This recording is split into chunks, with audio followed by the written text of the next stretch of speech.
Hi friends, మీకు ఇప్పుడు బీపీకి సంబంధించిన ఒక రహస్యం చెప్పబోతున్నాను. అది బహుశా డాక్టర్కి కూడా తెలియకపోవచ్చేమో. చెప్పటమే కాదు, దాన్ని మీకు డెమో కూడా చూపించబోతున్నాను అనమాట. మీరు ఆ డిజిటల్ కానీ లేకపోతే ఆండ్రాయిడ్ కానీ ఏదైనా ఏ ఇన్స్ట్రుమెంట్తో చూసినా బీపీ నేను చెప్పిన ఈ ట్రిక్ చెప్తే మీకు ఎక్కువ రావాలా తక్కువ రావాలనేది కూడా మీ చేతిలోనే ఉంటుందన్నమాట. అది ఒకసారి ఎలాగో చూడండి, ఒకసారి మీకు అర్థమవుతుంది. Attention please. Please keep silent and relax. Keep the cuff at heart level. మన బ్రీతింగ్ మీద మన బీపీ ఆధారపడి ఉంటుందని చెప్పి చాలామందికి తెలీదు. మనలో చాలామందికి ఇంటి దగ్గర డిజిటల్ మీటర్లు ఉండొచ్చు, బీపీ ఇన్స్ట్రుమెంట్స్ ఉంటాయి.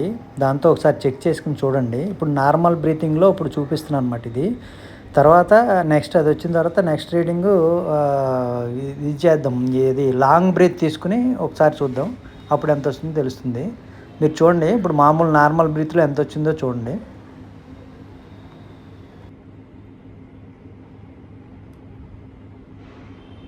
Thank you. Your blood pressure is systolic pressure 139 millimeter of mercury pillar. Diastolic pressure 82 millimeter of mercury pillar. Your pulse is 88 beats per minute. Measuring result is normal. Thank you. Wish you a good health. ఇప్పుడు long breath తీసుకుంటున్నాను అనమాట. ఇప్పుడు ఎంత వస్తుందో చూద్దాం. Pump on అయ్యి result వచ్చే వరకు కూడా లాంగ్ బ్రీత్ తీసుకోవాలన్నమాట. కొంచెం లాంగ్ బ్రీత్ తీసుకుని వదులుతూ ఉండాలి, అప్పుడు మీకు అర్థం. మనం లాంగ్ బ్రీత్ తీసుకుంటున్నామా షార్ట్ బ్రీత్ తీసుకుంటున్నామా అనేది డాక్టర్ ఏమీ అబ్జర్వ్ చేయడం అనమాట.